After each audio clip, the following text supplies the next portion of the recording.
On Christmas Eve, a millionaire was crying alone, consumed by guilt and regret. His mother had died alone in the hospital while he was busy prioritizing meetings and profits. That's when a little girl appeared in the snow and offered something impossible. "You can have my mum."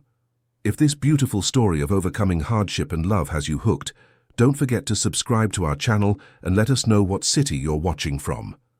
And now, to continue the story, the phone vibrated for the 10th consecutive time on the polished glass desk. But Ethan Miller didn't even glance away from the presentation projected on the wall of his panoramic 23rd floor office.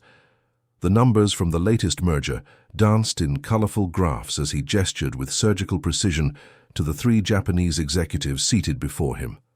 His Italian tie was perfectly knotted, his navy suit without a single wrinkle, and at 42, he radiated the authority of a man who had transformed a tech startup into one of the largest firms in the industry in the United States. Another insistent vibration. Ethan's brow furrowed for a millisecond before he resumed the professional smile he'd been practicing for decades. He knew it was Mount Sinai Hospital trying to reach him since mid-afternoon, but this meeting was worth $50 million.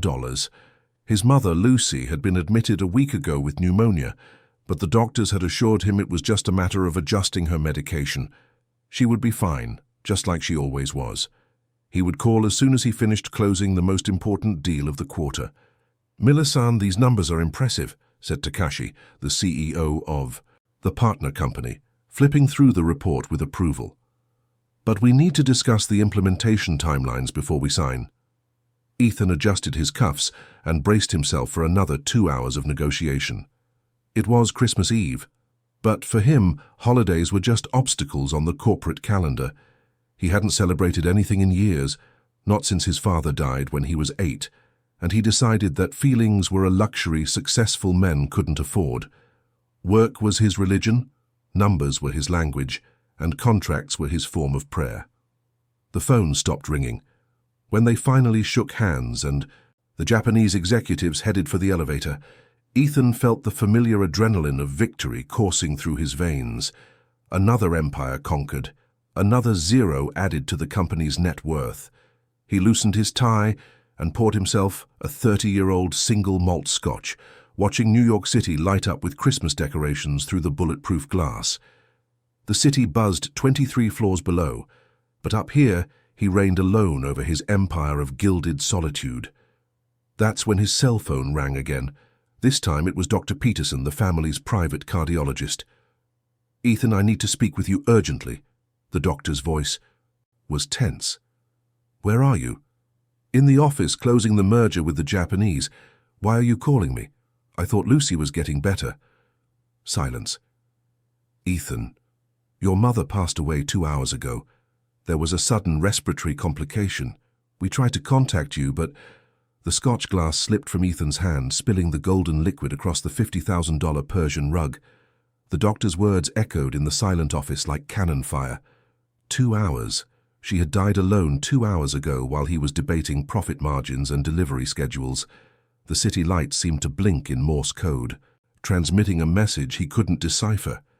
"Did she ask for me?" Ethan's voice came out hoarse, unrecognizable. "Yes, Ethan. She asked for her son until the very end."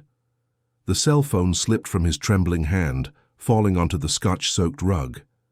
Ethan sank heavily into the leather armchair, feeling the weight of each breath as if his lungs were filled with concrete.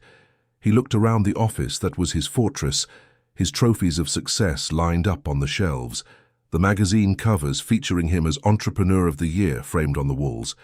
It all seemed empty, like cardboard, sets from a movie no one wanted to watch. His secretary had left hours ago. The company's hallways were deserted. He was alone with $50 million more in the bank and a hole in his chest that no amount of money could fill.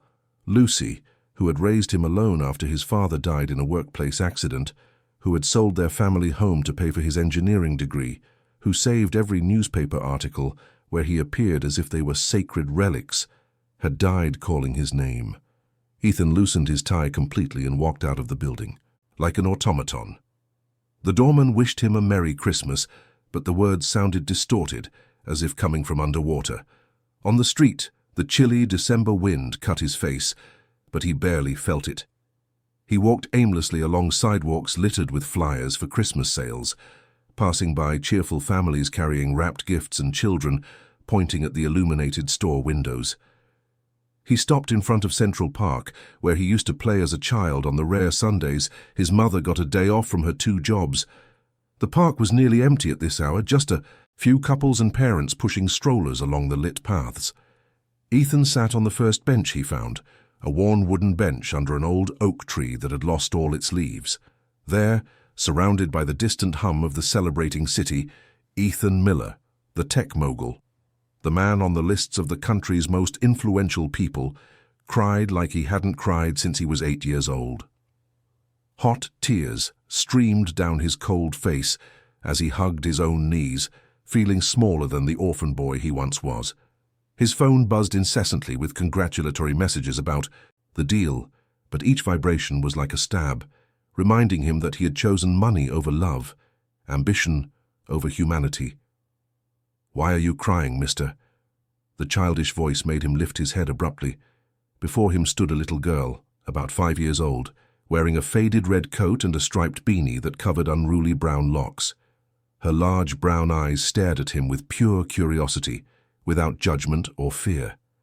It was as if she were the only person in the world who could truly see him, behind the armor of success he had built over the years. Ethan quickly wiped his face, trying to reassemble his professional mask, but the words came out before he could control them. "My mom, she's gone, and I wasn't there." The little girl tilted her head, processing the information with the seriousness of a judge. Then, with all the naturalness in the world, she held out her small gloved hand and said, "My mommy gives the best hugs when you're sad." Ethan was paralyzed by the girl's offer. Her words echoed in the cold air like an impossible melody, too sweet to be real. In 42 years, no one had ever offered him something so pure, so selfless. Executives offered partnerships, investors offered money, women offered calculated companionship, but a child offering her own mother to console him was something completely outside his known universe. "What's your name?" Ethan asked, drying his face with the back of his hand. The corporate formality had completely vanished from his voice, replaced by a vulnerability he hadn't felt since childhood. "Isabella. But everyone calls me Bella," the girl replied, sitting next to him on the bench without ceremony. "And you? Why are you out here all alone in the cold?" "Ethan, and I don't really know why I'm here." He looked at his own hands, still trembling slightly. "I guess I didn't know where to go." Isabella swung her legs, which didn't reach the ground, and studied his face with the frankness typical of children. "My mama always says that when you don't know where to go, it's because you need to stay still for a little bit, so your heart can find the way. Did you lose your way?" The question hit Ethan like a bullseye. Lost his way? He had followed a meticulously planned route for decades. College, internship, his own company, expansion, mergers, exponential growth. Every step calculated, every move strategic. But there on that bench, with a 5-year-old asking questions no business consultant ever had, he realized he might have never known what the real path was. "Bella, Bella, where are you?" A woman's voice echoed through the park, laced with worry and relief. Ethan saw a woman approaching quickly, carrying 2 grocery bags and scanning the area for her daughter. She wore a simple grey coat, faded jeans, and worn-out sneakers, but there was a natural dignity in her posture that immediately caught his attention. "I'm over." "Here, Mama," Isabella waved excitedly. "I found a sad man who needs one of your hugs." The woman stopped abruptly when she saw Ethan, and an expression of embarrassment crossed her face. She was about 35, with dark brown hair pulled into a messy ponytail by the wind, and dark eyes that reflected exhaustion, but also a genuine sweetness. She wore no makeup, and small lines around her eyes suggested someone who smiled often, despite her hardships. "I'm so sorry," she said, approaching cautiously. "Isabella, you can't just go up to strangers like that. Come here." "But Mama, he was crying all by himself. And you always say that when someone's sad we should help if we can." Ethan stood up instinctively, smoothing his wrinkled suit. "No, please, she didn't do anything wrong. It's me who—" He paused, searching for words he never needed in corporate presentations. "She was very kind to me." The woman studied Ethan more closely. He could see she was trying to assess if he was a threat to her daughter, but there was something in his posture, in the raw vulnerability in his red-rimmed eyes, that made her relax slightly. "I'm Maria Davis," she said, extending her hand. "And again, I apologize. Isabella's heart is sometimes bigger than she is." "Ethan Miller," he said, shaking her hand, noticing it was rough, the hand of someone who worked for a living. "And she offered you to comfort me. It was the sweetest thing anyone has ever said to me." Maria blushed slightly but smiled. "Well, that's Isabella. She thinks I can solve all the world's problems with hot chocolate and hugs." "And can you?" The question slipped out of Ethan's mouth before he could think. There was something about their presence that made him feel like he could let his guard down for the first time in decades. Maria laughed softly, a sound that warmed something in Ethan's chest. "Depends on the size of the problem, but hot chocolate helps with most of them." Isabella tugged on her mother's coat sleeve. "Mama, can I tell him about Daddy?" Maria's smile faltered for a moment, and Ethan saw a shadow cross her eyes. "Another time, sweetie. We need to get home now. It's too cold out here." "My daddy's in heaven," Isabella announced to Ethan, ignoring her mother's attempt to change the subject. "But Mama says he watches over us from up there. That's why I sometimes talk to the stars." Ethan felt something break inside his chest. "I'm so sorry," he said to Maria, who looked away and nervously adjusted one of the bags. "It happened 4 years ago," she replied quietly. "A workplace accident. Isabella was just a baby. She barely remembers him. But well, life goes on, right?" The way she said it, with a resignation that tried to mask a deep pain, made Ethan recognize a reflection of his own suffering in her.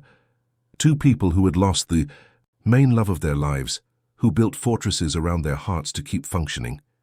"Mama, it's really cold." Isabella started to shiver, hugging her small legs. "And Ethan is cold too. Look how red his nose is." Maria looked at Ethan, then at her shivering daughter, and something in her expression changed. The elementary school teacher in her, used to caring for children, overrode social barriers.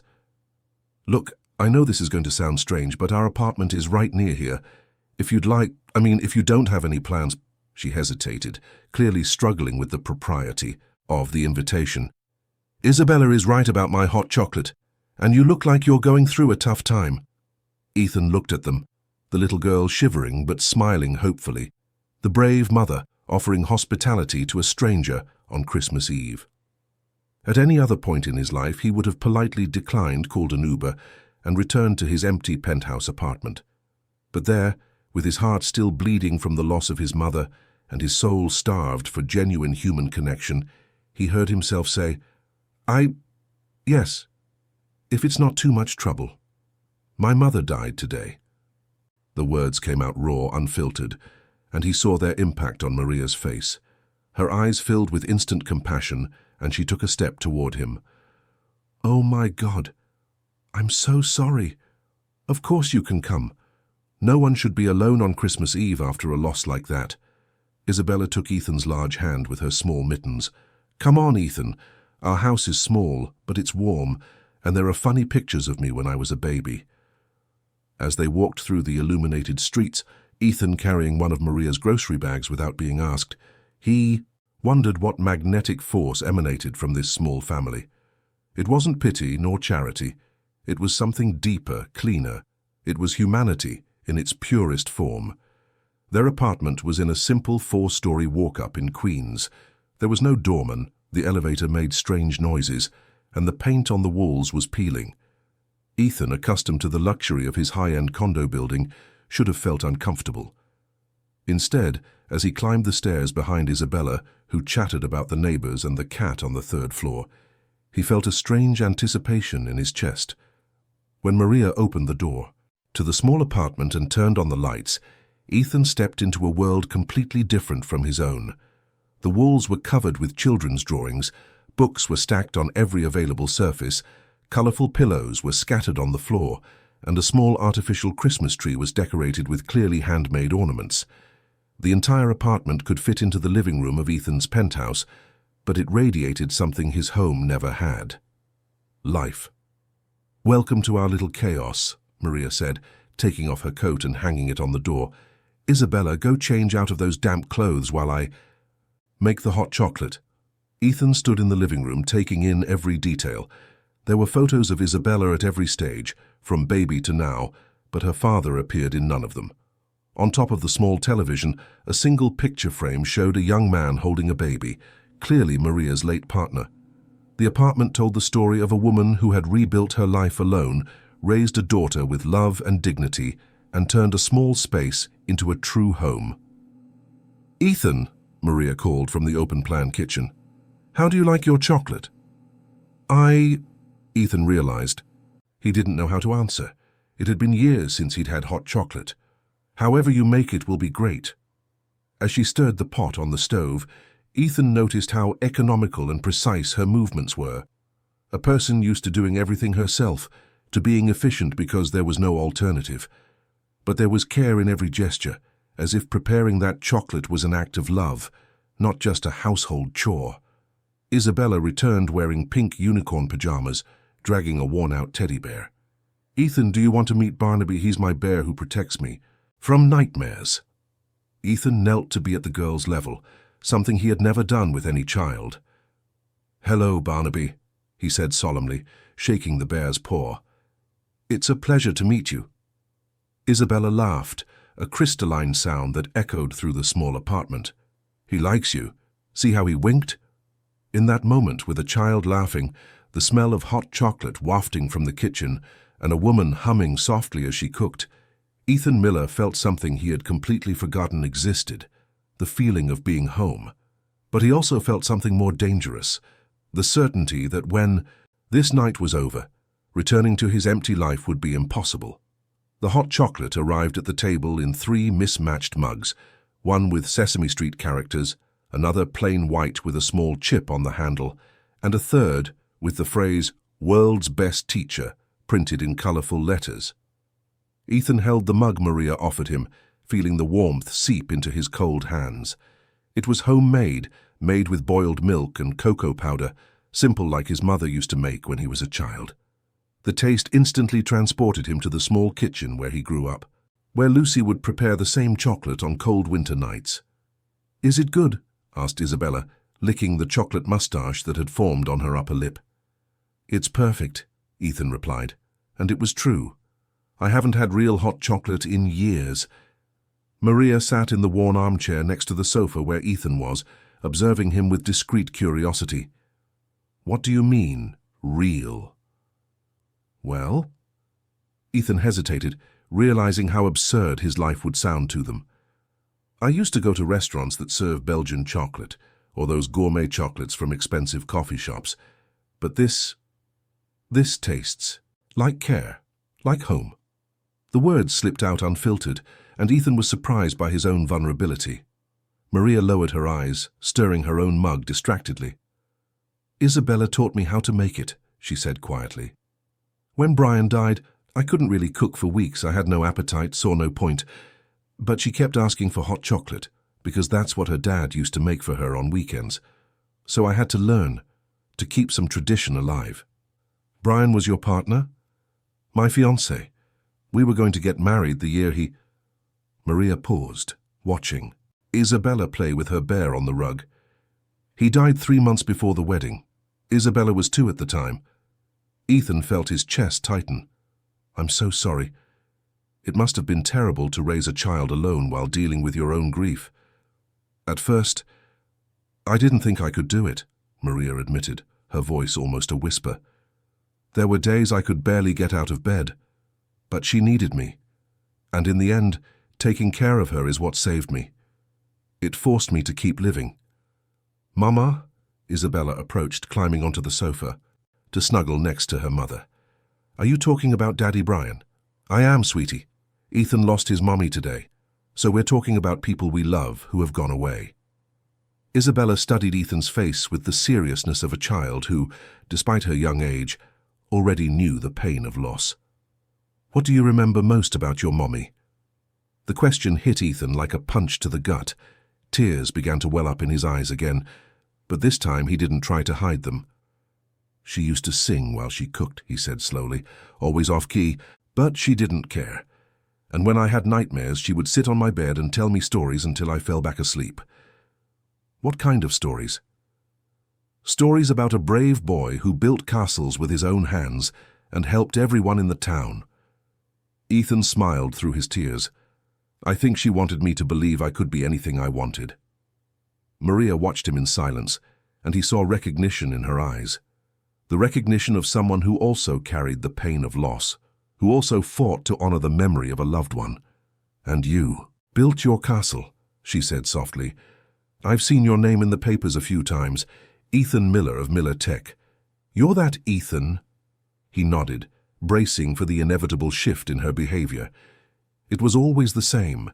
When people found out who he was, the naturalness disappeared, replaced by a mix of reverence and calculated interest. But Maria just nodded, as if processing a mundane piece of information. "Your mother must have been very proud." "She was," Ethan said, surprised by her reaction. "She kept every newspaper article about the company. She'd tell her friends her son was an important businessman." "But you didn't feel important, did you?" Maria's question was direct, without judgment. Ethan was silent for a moment. How had she seen that? "No, I felt empty, like I had built the wrong castle."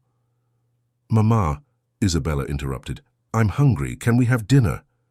Maria glanced at the clock on the wall and stood up abruptly. "Oh my gosh, it's already 8 o'clock. Ethan, you must be starving.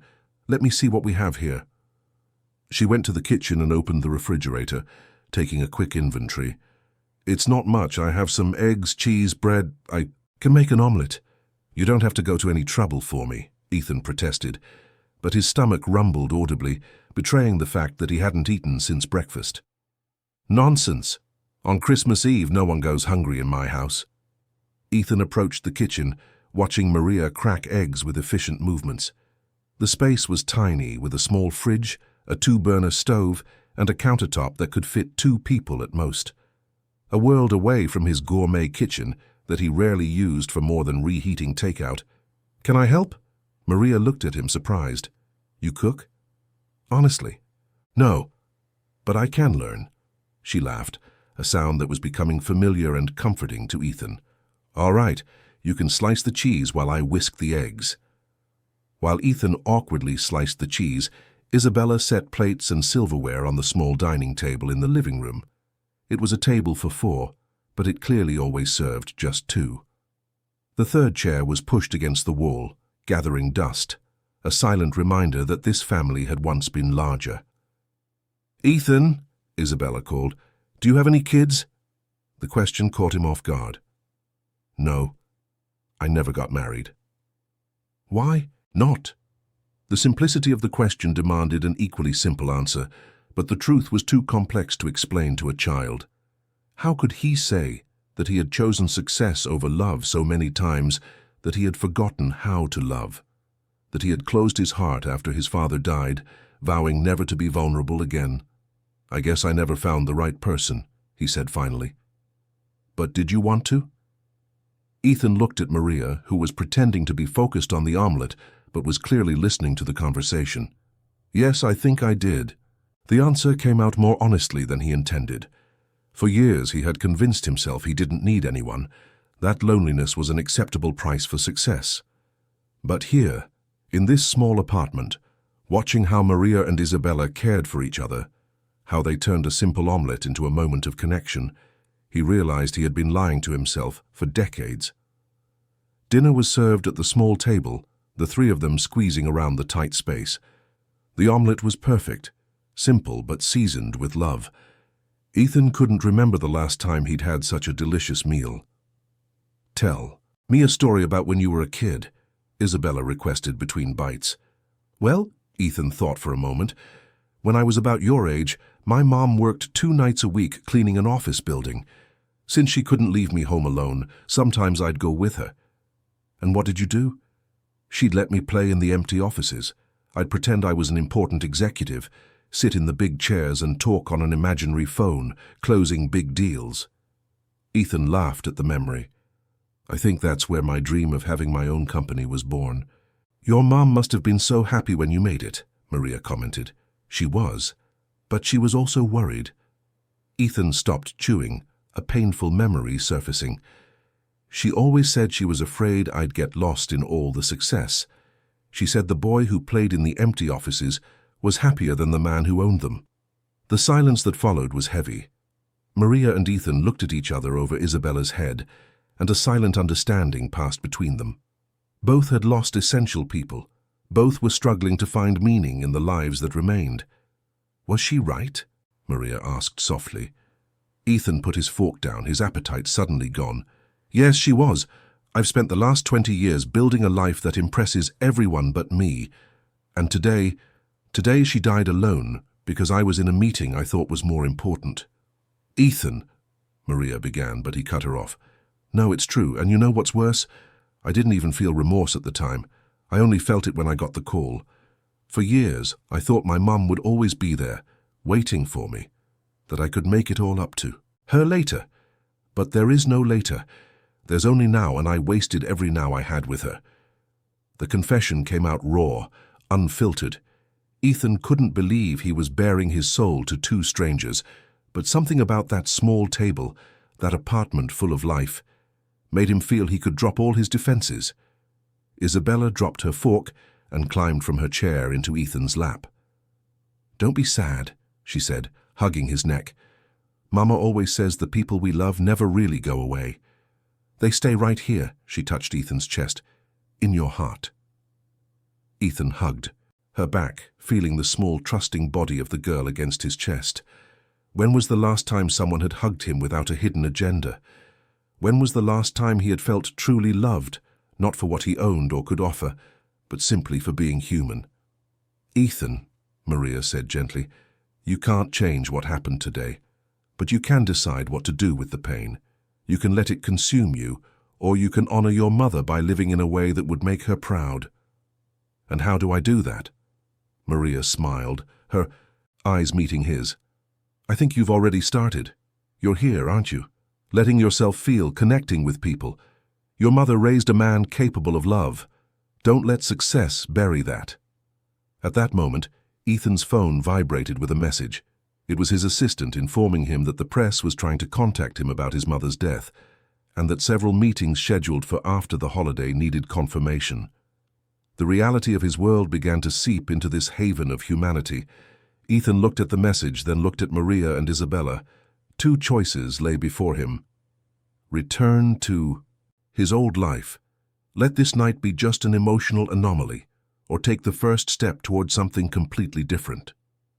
But before he could decide, Isabella asked a question that would change everything. Ethan, are you going to be all alone for Christmas tomorrow? Isabella's question hung in the air like a cloud heavy with emotion. Ethan looked at the two of them, feeling the weight of the answer he knew he had to give. Yes, he would spend Christmas alone, as he had for the past 15 years. Alone in his penthouse apartment, maybe working, maybe drinking expensive scotch, while watching old movies on his 70-inch television. A routine that had always seemed perfectly acceptable until that moment. Ethan, Maria called softly, noticing his hesitation. Do you have family here in New York? No, it was just me and my mom. He swallowed the lump that had formed in his throat. We always spent Christmas together, but in recent years, I was always traveling or had important meetings. She understood, or at least she pretended to. Isabella slid off his lap and went to her school backpack in the corner of the room. She returned carrying a crumpled piece of paper, filled with colorful drawings made with crayons. Look what I made for you, she said, holding out the paper. It's your mommy in heaven, talking to my daddy Brian. They're becoming friends. The drawing showed two figures floating among colorful clouds, with huge smiles on their faces. One was a woman with graying hair who vaguely resembled Lucy, the other a young man who must have been Brian. Between them were small hearts and stars scattered across the paper. Ethan held the drawing with trembling hands, fighting not to break down completely. It's beautiful, Isabella. Thank you. Now they can take care of us together from up there, she said with the absolute naturalness of children. And you don't have to be alone tomorrow. You can stay here with us." Maria blushed deeply. "Isabella, that's not how you invite people. Ethan must have his own plans and—" "Actually," Ethan interrupted her, "I don't have any plans at all, and if you really wouldn't mind, I'd love to stay." The smile that lit up Isabella's face was outshone only by the expression of surprise and joy that flashed in Maria's eyes. For a moment, the mask of strength she constantly wore crumbled, revealing a vulnerability that mirrored his own. "Are you sure?" she asked. "It won't be anything fancy. We don't have much here and—" "Maria," Ethan said firmly, "tonight was the first time in years I've truly felt at home. If you'll have me here tomorrow, it would be the best gift I could possibly receive." Isabella clapped her hands excitedly. "We're going to make cookies and watch Christmas movies, and Ethan can help us open presents." Maria hesitated for a moment, and Ethan saw a shadow cross her face. "Sweetie, remember this year there won't be many presents? Mommy explained that things are a little tight." "I know, Mama, but having Ethan here is already a giant present." Ethan's heart ached as he realized the delicacy of their financial situation. The simple apartment, Isabella's second-hand clothes, the sparsely stocked refrigerator. It all started to make sense. Maria was raising her daughter alone on a teacher's salary, struggling to maintain her dignity while facing hardship she tried to hide from her child. "What time do you usually wake up on Christmas?" he asked, trying to change the subject. "Very early," Maria laughed. "Isabella is up at 6 a.m., anxious to see if Santa Claus came. Mama always says Santa is extra special to kids who only have one mama or one papa," Isabella explained seriously, "that he gives them extra good presents to make up for it."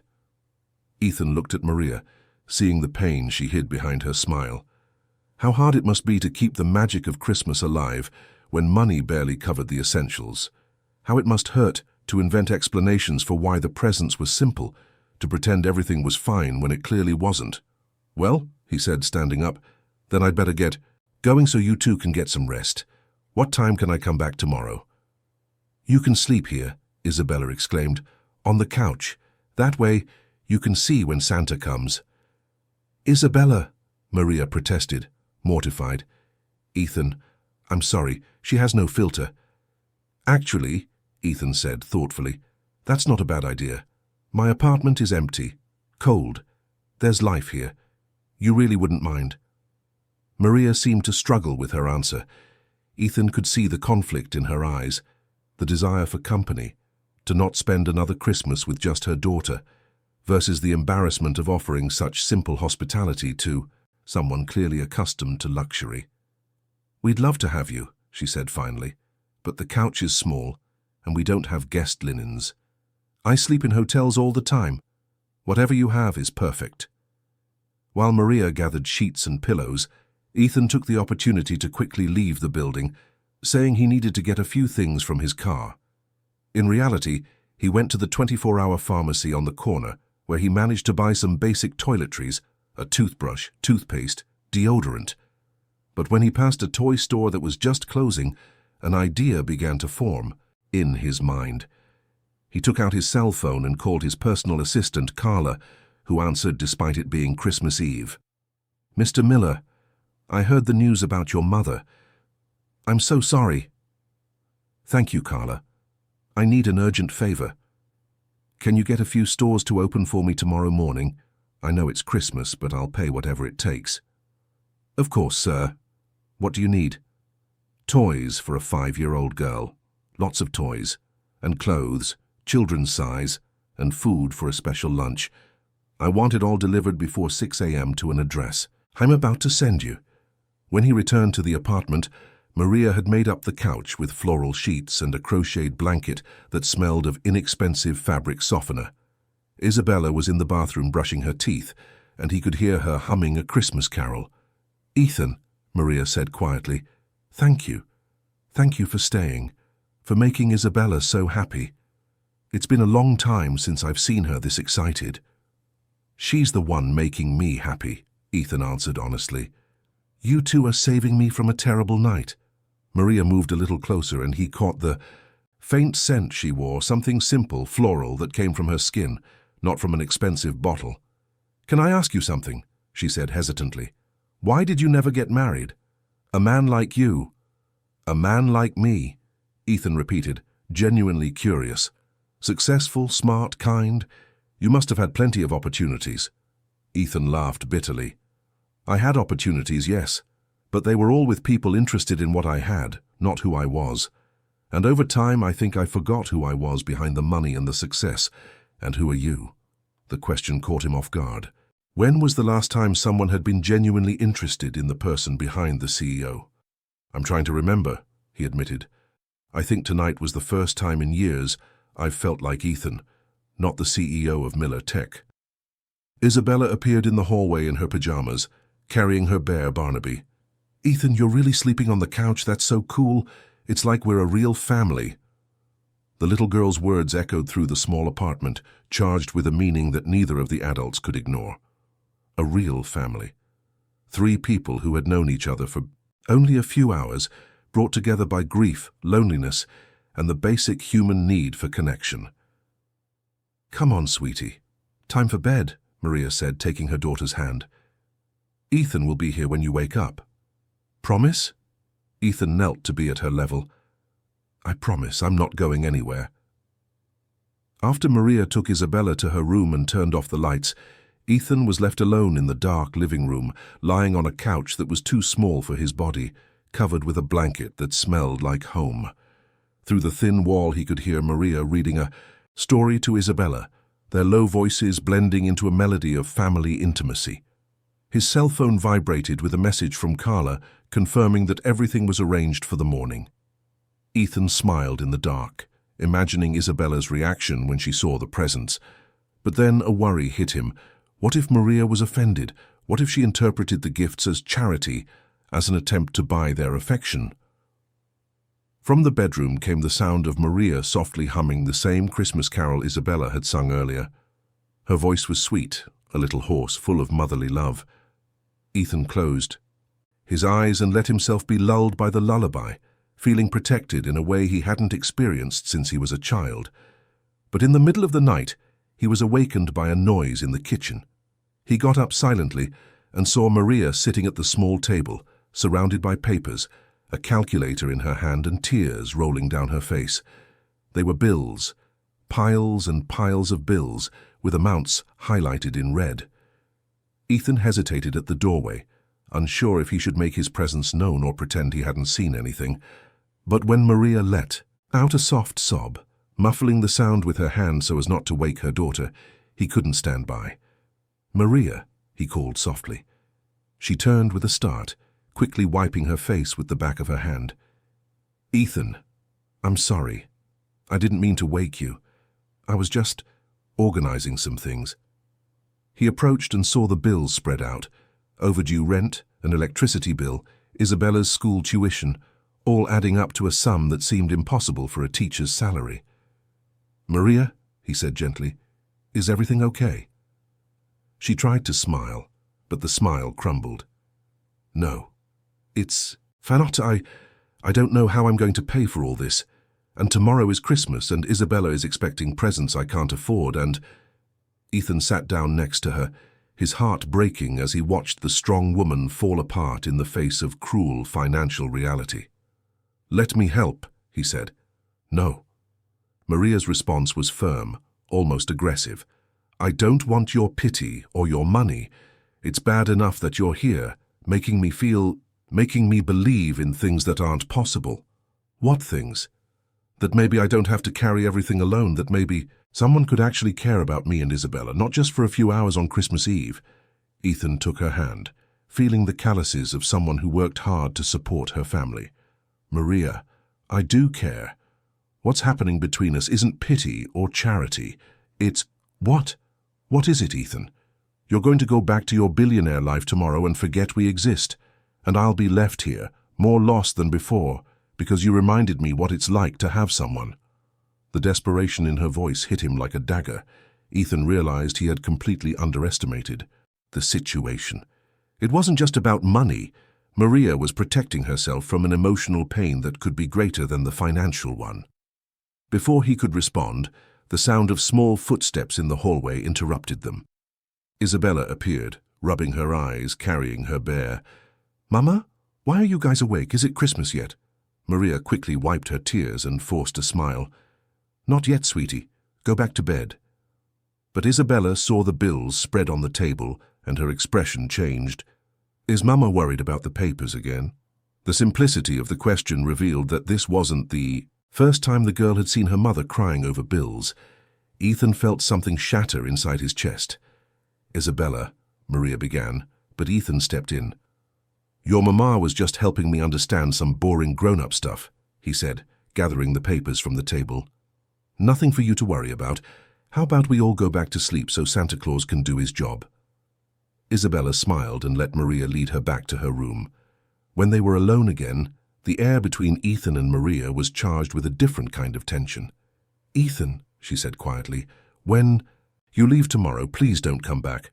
I can't let Isabella get attached to you if this isn't going to last. She's already lost a father. I can't let her lose another father figure." Her words hit Ethan like a punch to the gut. Father figure. That's what he had become in just a few hours to this little girl, and tomorrow he would have to disappear from her life. But did he really have to? Or was there another choice, a choice that would change his life forever? Ethan woke to the sound of small feet running through the living room. It was still dark outside, but Isabella was already up, excitedly whispering something about Santa Claus. He pretended to be asleep, watching through slitted eyes as she inspected the Christmas tree for presents. He saw the momentary disappointment on her little face when she found only the 2 small packages Maria had managed to buy, probably with the last of her money. "Ethan," she whispered, "wake up. It's Christmas." He stretched theatrically, smiling at the excited little girl. "Good morning, Bella. What time is it?" 6:30. Santa Claus came." Maria appeared at the bedroom door, wearing a simple robe, her hair disheveled. Even so, Ethan thought he had never seen a more beautiful woman. There was something about her naturalness, the way she smiled at her daughter even while carrying all those worries, that touched him deeply. "Good morning," she said to Ethan, but her tone was different from the night before. More formal, more distant. She had clearly made a decision while she slept. "Good morning. Did you sleep well?" "Yes, thank you." She avoided his gaze. "Isabella, how about we have breakfast before opening presents?" "But Mama..." "No buts. Ethan must be hungry." While Maria made coffee, in the kitchen, Ethan played with Isabella in the living room, but his attention was divided. With every passing minute, he grew more anxious about the delivery of the gifts he had arranged. What if Maria was truly offended? What if it completely ruined the magic of the moment? At 7 o'clock on the dot, the doorbell rang. Ethan stood up quickly. "I'll get it." "Ethan, you don't have to..." But he was already opening the door. 3 uniformed men were waiting in the hallway, carrying boxes and bags. Far more than Ethan had imagined when he placed the order. "Delivery for apartment 3B, the team leader said. "Where would you like us to put it?" Ethan heard Maria let out a gasp of surprise behind him. When he turned, he saw she was pale, her hands trembling as she held her coffee cup. "Ethan," she said quietly, "what is this?" Isabella had run to the door and was now watching in awe as the men carried in enormous boxes. "Are those presents? All of them?" "You can put them in the living room," Ethan instructed the delivery men, trying to ignore Maria's gaze burning into his back. When the men finished unloading and left, the small living room was transformed. There were at least 20 boxes of different sizes, bags from high-end clothing stores, and even a pink bicycle with a golden bow. It was a mountain of gifts that had cost more than Maria earned in several months. Isabella was speechless with amazement, circling the boxes as if she couldn't believe her eyes. Maria, on the other hand, had set her cup down on the table with such force that coffee spilled. "Ethan," she said, her voice filled with a cold anger he hadn't expected, "can I speak with you in the bedroom?" He followed her, his stomach churning. Maria closed the door forcefully and turned to him, her eyes shining with angry tears. "How dare you?" "Maria, I just wanted..." "You wanted what?" "To humiliate me. To show us that we're poor. That I can't provide a decent life for my daughter. The pain in her voice hit him like a slap. No, that's not it at all. I just wanted to make Isabella happy, to make you both happy. With money. By buying our affection. Maria was crying now, but with rage, not sadness. You think we're a commodity, Ethan, that you can just show up with your expensive gifts and we'll melt with gratitude? Maria, please. I warned you last night. I told you not to play with her feelings. But you didn't listen, did you? You had to prove that you're rich, that you can solve all our problems with money. Ethan felt like he was being torn apart. It's not about money. It's about... I wanted to give her something because... Because what? Because in a few hours, she gave me more affection than I've received in years. Because you two made me remember what it's like to have a family. The confession came out as a desperate shout. Because for the first time in my life, I wanted to give something without expecting anything in return. Maria stopped, surprised by the intensity of his reaction. Tears were streaming down Ethan's face, and he made no attempt to hide them. You don't understand, he continued, his voice breaking. My whole life, I've bought everything. I bought the loyalty of employees, the respect of competitors, the company of women. But yesterday Isabella offered me her mother for free, just because I was sad. No one has ever done that for me. Maria watched him in silence, her anger beginning to mix with something else, understanding perhaps, or pity. Ethan, I know it's money, he admitted. I know I'm rich and you're not, and that makes everything complicated. But I swear to God, Maria, this wasn't about power or superiority. It was about love. It was the first time in my life I've wanted to give out of love. From outside the room, they could hear Isabella still circling the presence, occasionally letting out exclamations of wonder. She's going to have expectations, Maria said quietly. She's going to think every Christmas will be like this. She's going to think that that I what? That you're going to stay. That you're going to be a part of our lives. The unspoken truth hung between them. Ethan realized it wasn't just about the presents. It was about him having entered their lives, offering a glimpse of what it could be like to have a father, a partner, a provider, only to have to disappear. And what if I wanted to stay?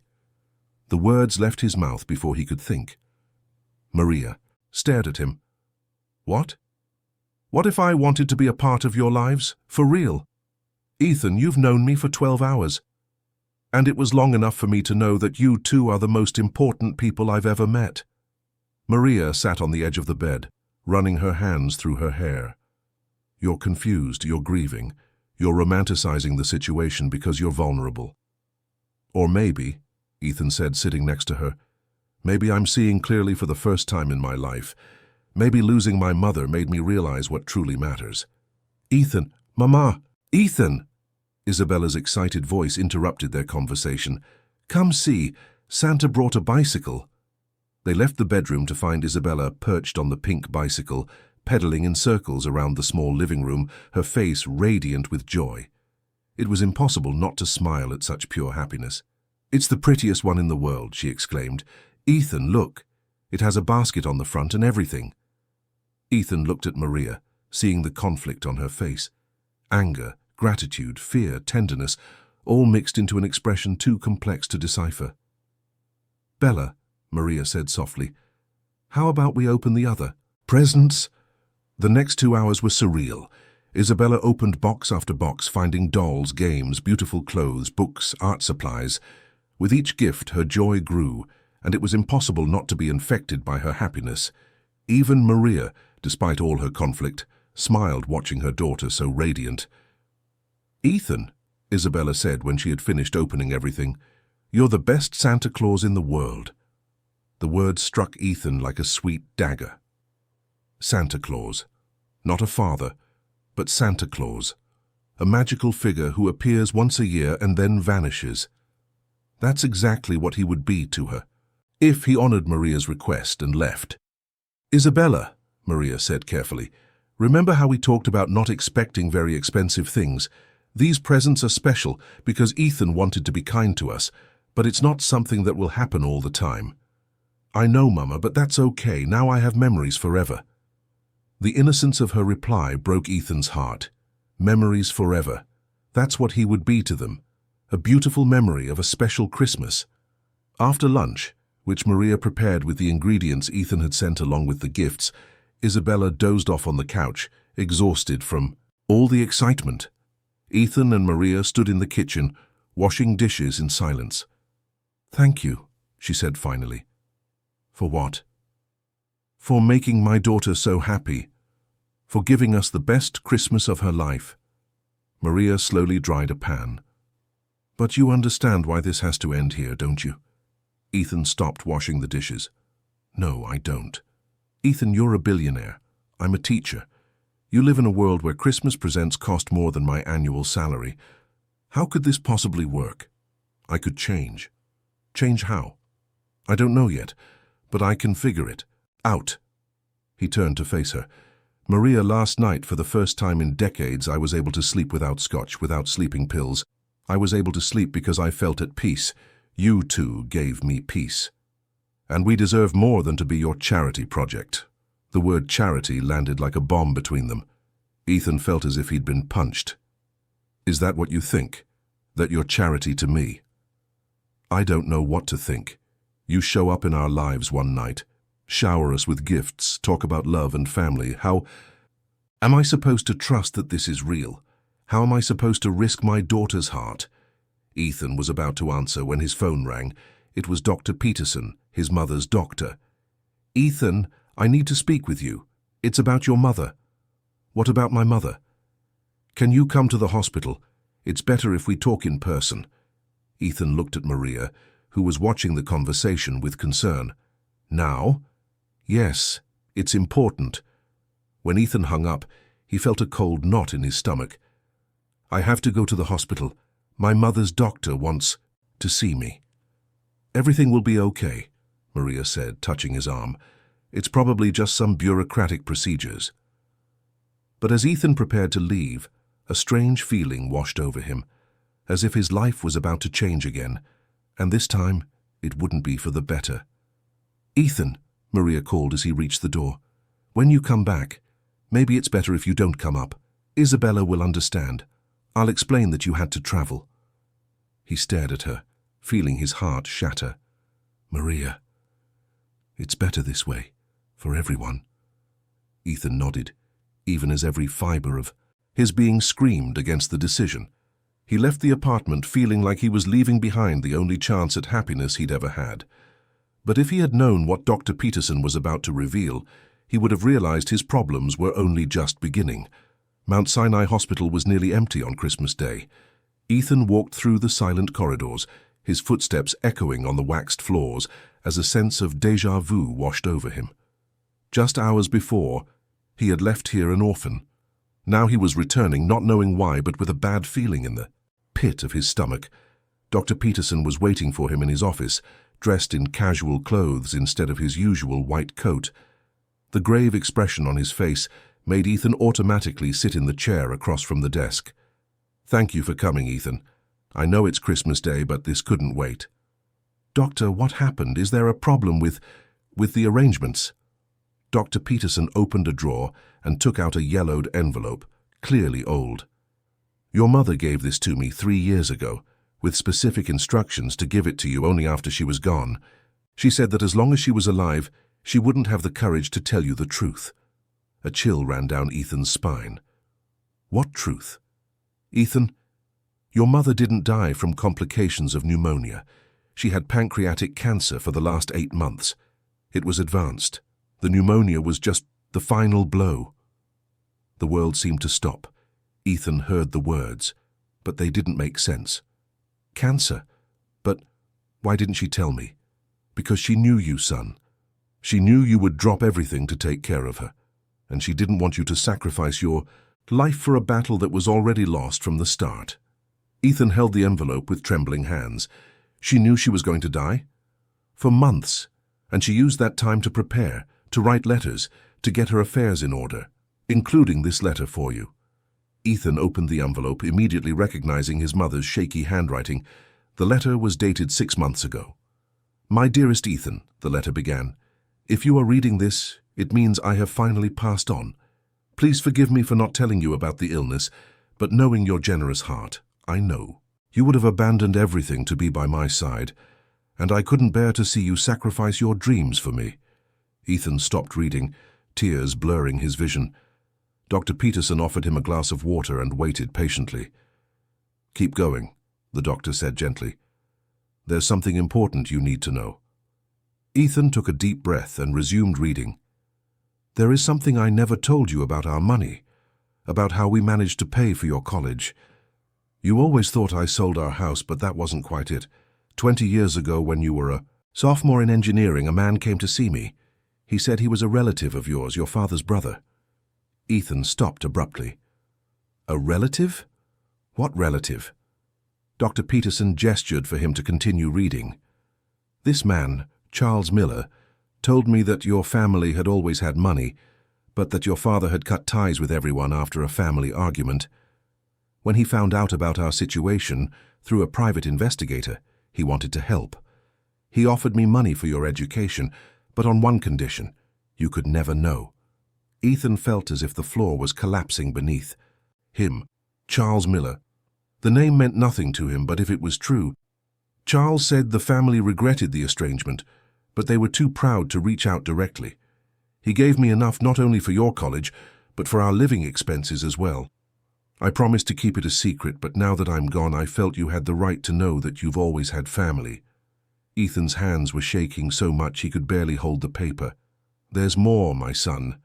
Charles left a card with a phone number in case anything happened to me. He said the family would like to meet you if you ever wanted to. The card is in the envelope. Ethan, you are not alone in this world as you've always thought.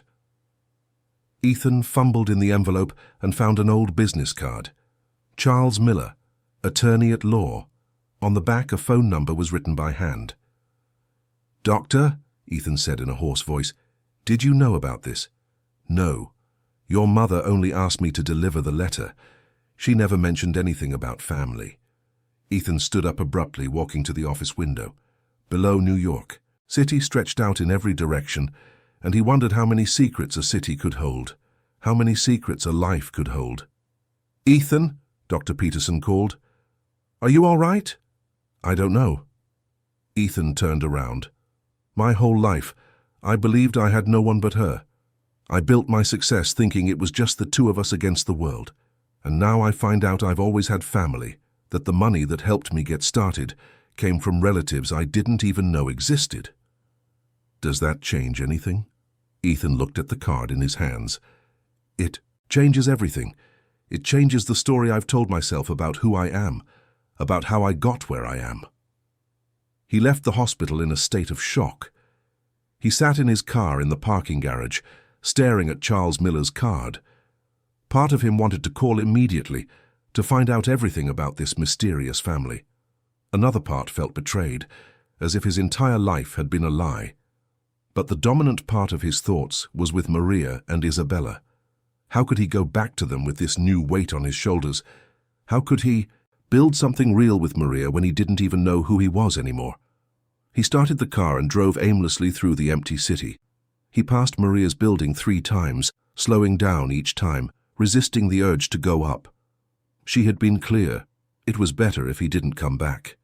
But how could she understand the turmoil he was feeling? Finally, around 8 in the evening, he parked in front of a bar that was open. It wasn't the kind of place he usually frequented. It was a simple neighborhood bar with plastic tables and cheap beer. But it was exactly what he needed. A place where no one knew him, where he could just be another lost man drinking alone on Christmas. "What'll it be, Chief?" the bartender asked, a middle-aged man with a tired face. "Scotch. Whatever you have." "All right, but can I make a suggestion? You look like you need food, not a drink." Ethan looked at the man, surprised by his frankness. "Excuse me? Look, it's none of my business, but I've seen a lot of guys with that look, the look of someone who's lost something important. Drinking won't bring it back. And what will?" The bartender smiled sadly. "Depends on what you lost, but usually the answer isn't at the bottom of a glass." Ethan ordered food anyway, but barely touched it. He sat there for hours, staring at Charles Miller's card, thinking about Maria, about Isabella, about his mother, about all the paths his life could have taken if he had known the truth from the beginning. It was almost midnight when he finally decided to call the number on the card. To his surprise, someone answered on the second ring. "Hello? I'm looking for Charles Miller. Who's calling, please?" "My name is Ethan Miller. I believe we're related." There was a long silence on the other end of the line. "Ethan? John's son?" "John was my father, yes." "My God! Ethan, it's me, Charles, your uncle. I've been waiting for your call for 20 years. The next 2 hours were a whirlwind of revelations. Charles told him about the Miller family, about how Ethan's father had rebelled against the family business, a construction firm that had been around for 3 generations, how he had left home at 18, vowing to make it on his own without anyone's help. "He was too proud," Charles explained. "Just like you, from what I hear. When I found out you two were struggling, I wanted to help, but I knew John would never accept it. So I thought of helping through your mother after he passed. Why did you never contact me directly? We were respecting your father's wishes, and later, when you became rich and famous, we figured you didn't need family anymore, that you had chosen the same path he did." Ethan felt a lump in his throat. "And now, what do you want from me?" "Nothing, Ethan. We just want to meet you. You have 3 cousins, an aunt and me. We're a small family, but we're close, and we've always had a place waiting for you." When he hung up the phone, Ethan felt more confused than ever. He had spent his life building himself up as a self-made man. Now he discovered he had never been alone, that he'd always had a support network he never knew existed. He returned to his empty penthouse apartment, which had never felt so cold and impersonal. He sat on the balcony, looking out at the city lights, and thought about Maria, saying they came from different worlds. Was she right? Or were their worlds closer than they imagined? His cell phone vibrated with a text. It was from a number he didn't recognize, but the content made his blood run cold. "Mr. Miller, this is Maria's neighbor. Isabella is in the hospital. Maria is desperate and can't afford the treatment. I thought you should know." Ethan looked at the message, then at Charles Miller's card on the table. 2 families, 2 worlds, 2 choices. But when it came to Isabella, there was no choice at all. He grabbed his car keys without a second thought. Some decisions were bigger than pride, bigger than money, bigger than social differences. Some decisions were about love. Ethan arrived at Morgan Stanley Children's Hospital at 3 in the morning, his heart pounding erratically, his palms sweating. The building was silent, lit only by emergency lights that cast ghostly shadows in the empty hallways. At the front desk, a sleepy nurse informed him that Isabella was in the pediatric ICU and that Maria hadn't left her daughter's side for the past 6 hours.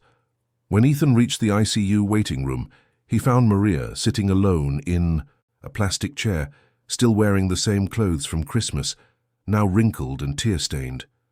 Her hair was a mess, her eyes red and swollen, and she was clutching a crumpled piece of paper that looked like a medical bill. Upon seeing him, her expression cycled through a series of emotions: surprise, relief, shame, and finally anger. "How did you find out?" she asked, her voice hoarse from crying. "Your neighbor texted me." Ethan approached cautiously, as if she were a wounded animal that might bolt at any moment. "Maria, what happened?" "She started getting sick around dinner time. High fever, vomiting, abdominal pain." Maria wiped her nose with the back of her hand. "I thought it was something she ate, but the fever wouldn't break. When we got here, they found out it's appendicitis. She needed emergency surgery." Ethan felt as if someone had squeezed his heart in an iron fist. "How is she now?" "Stable, but still sedated. The doctors say the surgery was successful, but—" Maria looked down at the paper in her hands, and Ethan saw it was a stack of hospital bills. "Ethan, I can't pay for this. I don't have private health insurance and the public. Aid office said the surgery could only be scheduled for next week. If I hadn't used the money I'd saved for Christmas to bring her here today." The confession came out in ragged sobs, and Ethan realized Maria was at her breaking point. She had spent her last savings to save her daughter's life, and now she was facing a hospital debt she could never pay off on a teacher's salary. "Maria," he said softly, kneeling in front of her, "let me take care of this." "No."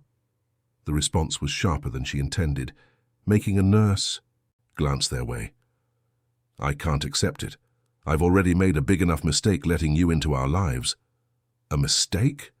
Saving your daughter's life is a mistake? You don't understand."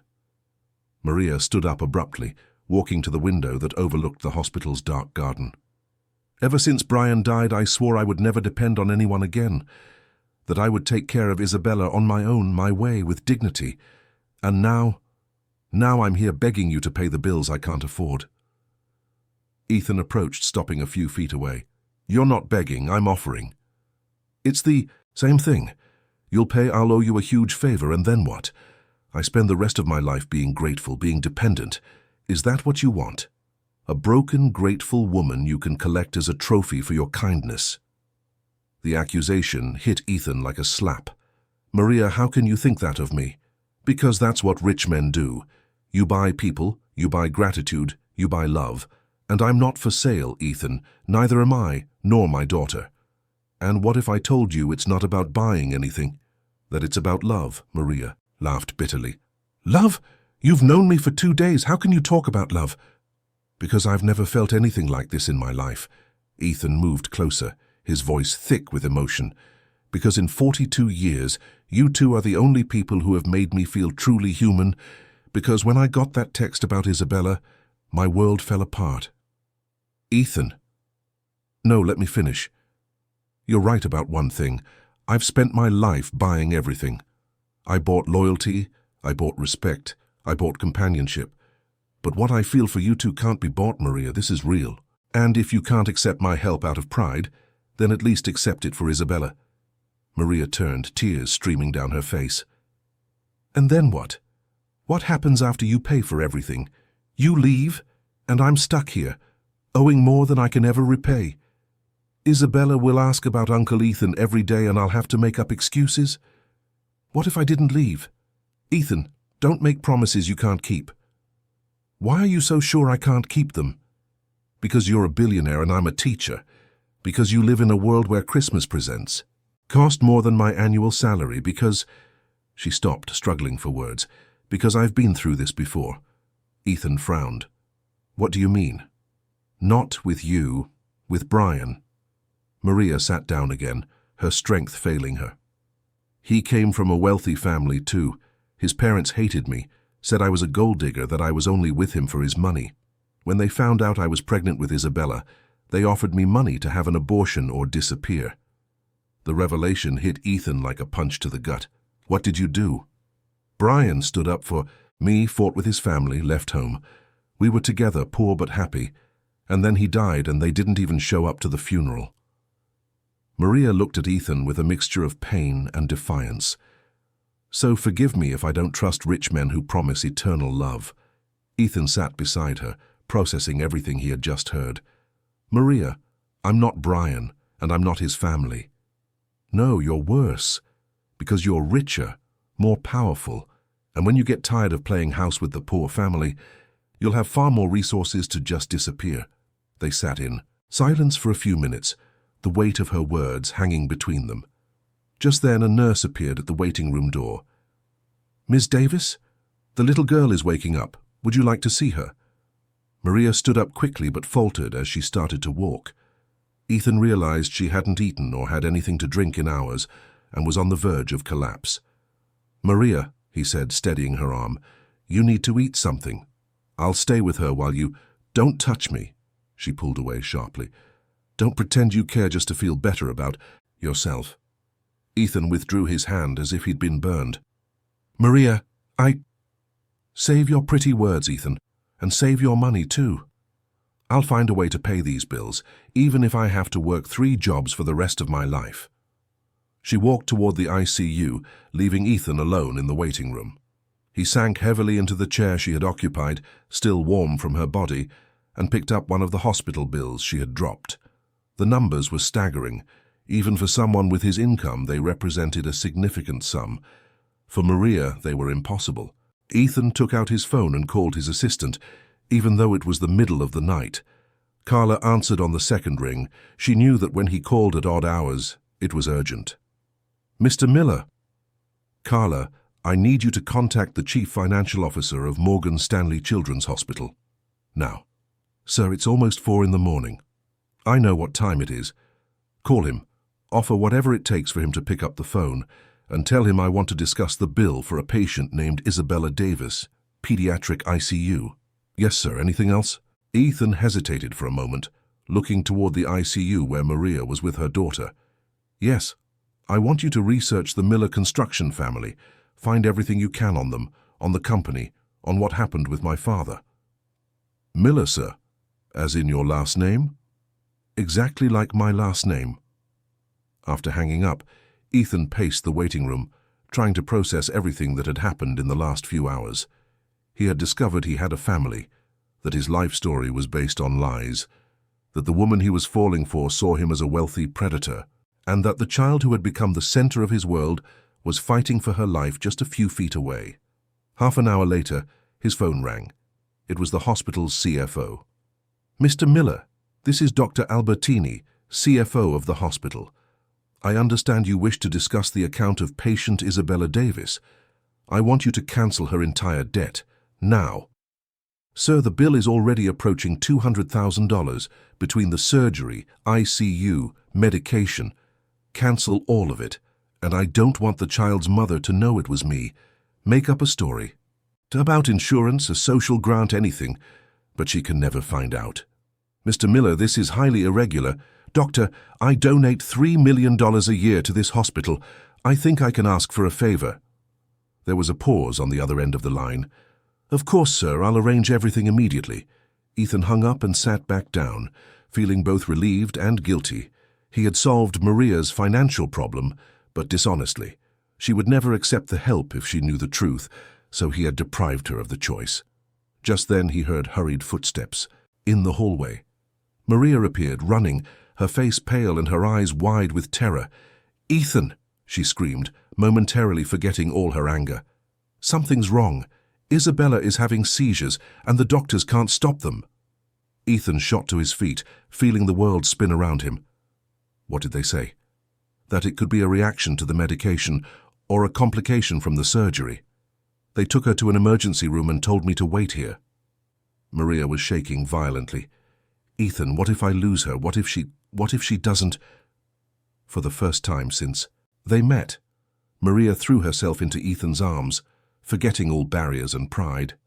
He held her tight, feeling her tears soak his shirt, and in that moment he realized that some things were bigger than social differences or wounded pride. "She's going to be okay," he whispered in her ear. "Isabella is strong, like her mother." But as he said it, Ethan stared at the ICU doors that had swung shut, taking with them the little girl who in just 2 days had changed his life forever. And for the first time in decades he prayed to a God he wasn't sure he believed in, asking him to save the child who wasn't his daughter, but whom he loved as if she were. On the other side of the doors, medical alarms blared insistently, and Ethan knew that the next few minutes would define not only Isabella's fate, but the future for all of them. The ICU doors remained closed for 2 hours that felt like 2 eternities. Ethan and Maria held each other in the waiting room, she trembling with fear and exhaustion, he trying to be strong for them both while feeling his own world crumble. They didn't exchange many words. The terror of losing Isabella had temporarily suspended all their differences and wounded pride.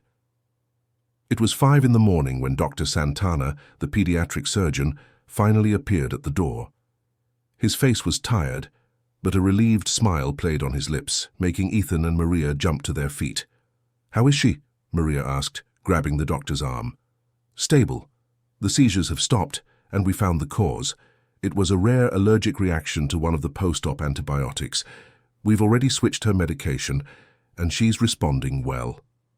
You can see her in a few minutes." Maria collapsed into a chair, sobbing with relief. Ethan felt his own legs go weak, as if he'd just run a marathon. The little girl was okay. Isabella was alive and recovering. Doctor, Ethan asked, how long does she need to stay here? If all goes well, another 3 days or so. We want to be sure there are no other complications. Dr. Santana looked at them both with a fatherly expression. Oh, and I have some good news. There was an error in the financial system. Isabella's bill was covered in full by an expanded social insurance program. You don't owe anything. Maria lifted her head, confused. Expanded social insurance, but I don't have... It happens sometimes, the doctor said quickly, avoiding Ethan's gaze. Hospital bureaucracy. The important thing is that your daughter is fine and you don't have to worry about the costs. When the doctor walked away, Maria looked suspiciously at Ethan. Did you do something? I didn't, Ethan began, but was interrupted by voices in the hallway. A man's voice was asking for Ethan Miller at the front desk, and an older woman's voice was saying something about a family emergency. Ethan frowned. He hadn't called anyone but his assistant, and he certainly hadn't mentioned being at the hospital. But when 3 people appeared at the entrance to the waiting room, a man of about 50, an elegant woman with grey hair, and a younger man who looked to be his age, Ethan immediately recognized the family resemblance in the older man's face. Charles, he said, standing up. Ethan. The man approached cautiously, as if fearing rejection. I'm sorry to show up like this, but when your assistant called asking for information about the family, we got worried. And then we found out you were at the hospital. How did you find out where I was? Your assistant told us. She said you seemed to be going through a difficult time. The woman stepped forward, and Ethan saw tears in her eyes. I'm your Aunt Beatrice, Ethan. Your father's sister. We've been waiting so long to meet you. Maria, who had been watching the scene in silence, slowly stood up. Ethan, who are these people? Maria, Ethan said, still processing the unexpected arrival of his family. These are my relatives, family I only found out I had yesterday. Charles extended his hand to Maria. Charles, Miller, Ethan's uncle. And you must be very important to him because when his assistant mentioned he was worried about a child in the hospital, we didn't hesitate to come. Isabella is my daughter, Maria said, shaking his hand hesitantly. She had emergency surgery. How is she? Beatrice asked with genuine concern. Better. The seizures have stopped. Maria looked at Ethan, clearly confused by the whole situation. But I don't understand. You came here for a child you don't even know. It was the younger man who answered. We're family, ma'am, and family takes care of each other. He turned to Ethan. I'm Michael, your cousin, and I have to say the whole family is curious to meet our famous CEO cousin. Ethan sat down heavily, feeling overwhelmed. In 48 hours he had lost his mother, found a new family, Maria and Isabella, discovered he had blood relatives and nearly lost the child who had become the center of his world. Why did you come? He asked. I mean, why now? Charles sat next to him. Because we realized we made a mistake, Ethan. We were too respectful of your father's decision to walk away. We should have reached out. Years ago, especially after your mother died. You knew she had died. We knew, and we should have been there, Beatrice said, sitting on his other side. But we thought you wouldn't want to hear from us. That we'd look like we were after your money, trying to get close because of your success. And when your assistant called yesterday, Michael continued, we realized you were looking for family, that maybe you needed us as much as we needed you. Maria watched the entire interaction in silence, and Ethan could see the gears turning in her mind. Finally, she spoke. Do you know about his financial situation? That Ethan is a billionaire? Charles laughed. Ma'am, our construction firm has been around for 3 generations. We're not as wealthy as Ethan, but we're not poor either. Money isn't what brings us together. Family is. And you two, Beatrice said, looking warmly at Maria, are family now too, if Ethan has chosen you. The words hit Maria like a lightning bolt. Ethan saw her expression change, her defensiveness giving way to something that looked like hope mixed with fear. It's not that simple, Maria said quietly. Ethan and I, we come from different worlds. Nonsense, Michael said directly. My wife was a teacher when we met. I was an engineer at the family company. You think we didn't have to deal with differences. What matters is if you love each other. Michael, Ethan started. No, cousin. Let me speak. Michael turned to Maria. "Ma'am, I haven't known you long, but I see the way Ethan looks at you. And I see how you worry about him, even when you try to hide it. And a child who makes a man drop everything and run to a hospital in the middle of the night. That child is already part of the family." At that moment, a nurse appeared at the door. "Miss Davis, Isabella is awake and asking for you." Maria stood up immediately. Could you come with me? She'll be scared if she only sees strangers." Charles, Beatrice, and Michael exchanged glances, and Ethan saw something pass between them, a silent communication that only close families have. "It would be an honor to meet your daughter," Beatrice said softly. When they entered the pediatric ICU, Isabella was awake but still drowsy from the medication. Her eyes lit up when she saw Ethan. "Ethan, you came to see me." "Of course I did, Princess. How are you feeling?" "My tummy hurts a little, but the doctor said I'm going to get better." She looked curiously at the three strangers. "Who are they?" Ethan approached the bed. "Isabella, these are my relatives, my family that I just met. Charles, Beatrice, and Michael." Isabella studied each of them with the frankness of a child. "You're Ethan's family." "We are," Charles said, moving closer to the bed. "And you must be the special little girl who captured our Ethan's heart." "He's my friend," Isabella said, taking Ethan's hand. "And Mama's friend too." Beatrice came to the other side of the bed. "Can I ask you something, dear? Would you like to have a big family, with uncles, cousins, grandparents?" Isabella looked at Maria, who nodded encouragingly. "I've always wanted a big family. My daddy Brian is in heaven, so it's just me and Mama. But it would be nice to have more people to love." "And you live in a small house?" Michael asked. "It's a little small, but it's warm," Isabella replied. "Why?" Charles turned to Ethan and Maria. "We have a large property in the Berkshires, a main house and several smaller houses around it. The whole family lives there, but independently. Ethan, we were thinking, if you wanted, you could build your house there. And," he looked at Maria, "there would be room for you two as well." "It's not charity," Beatrice added quickly. "It's family. Maria, we heard you're a teacher. The local school is looking for new professionals, and it would be an incredible environment for a child to grow up in, with space, nature, surrounded by relatives who love her." Maria was silent for a long moment. Ethan could see the internal struggle in her eyes, the desire to accept versus the fear of losing her independence. "And what if it doesn't work out?" she finally asked. "Then you leave," Michael said simply. "No pressure, no drama.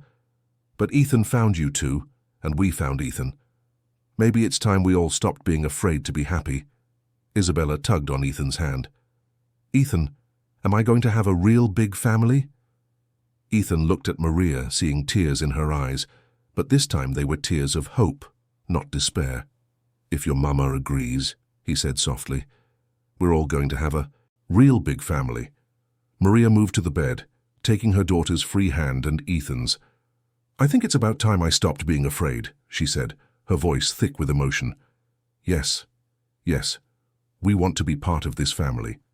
6 months later, Ethan was sitting on the porch of the house he had built on the family property in the Berkshires, watching Isabella play in the yard with her cousin's children.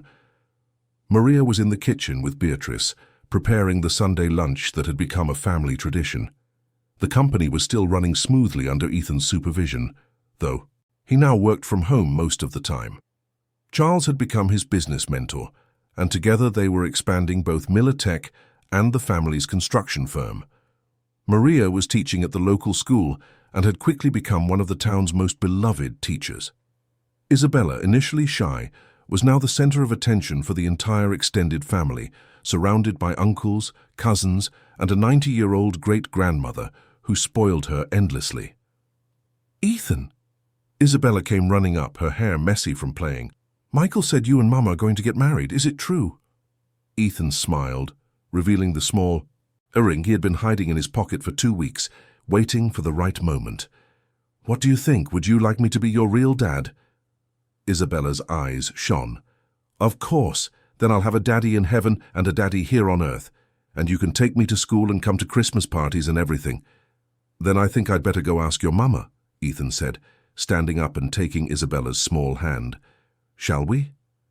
Together, they walked toward the house, where a new life awaited them. A life built not on money or social differences, but on something much simpler and far more powerful: true love and family. And when Ethan knelt before Maria that Sunday afternoon, with Isabella holding the rings and the entire Miller family gathered around, he knew he had found something no amount of money could buy: a true home, where he was loved not for what he had, but for who he was. The little girl who had once offered her mother to comfort him had given him far more than he could have ever imagined. She had given him a family, a purpose, and a future full of love. Finally, Ethan Miller was truly home.